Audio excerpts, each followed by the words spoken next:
চট্টগ্রাম মহানগরী জামাতের উদ্যোগে কেন্দ্র ঘোষিত পবিত্র মাহে রমজানকে স্বাগত এবং আমাদের নিত্য প্রয়োজনীয় জিনিসপত্র দ্রব্যমূল্যে মূল্যকে নিয়ন্ত্রণ করার দাবিতে আজকের এই সমাবেশে উপস্থিত চট্টগ্রাম মহানগরী জামাতের সম্মানিত নেতৃবৃন্দ, শ্রমিক কল্যাণ ফেডারেশনের নেতৃবৃন্দ, সম্মানিত থানা পর্যায়ের সম্মানিত নেতৃবৃন্দ এবং আজকের সমাবেশে উপস্থিত আমার জিন্দাদিন চট্টলার সর্বস্তরের ভাইস, আমি আল্লাহ তাআলার শুকরিয়া আদায় করছি।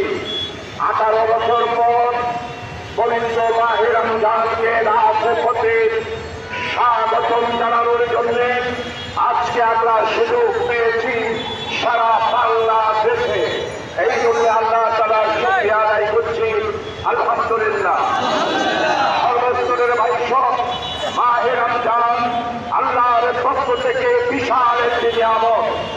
এই নিয়ামতকে সামনে রেখে আমাদের সমস্ত জনশক্তি, চট্টলার সমস্ত শহীদ জনতাদেরকে নিয়ে তাকওয়া অর্জনের জন্য রমজানকে উপযুক্ত মাস হিসাবে আমাদের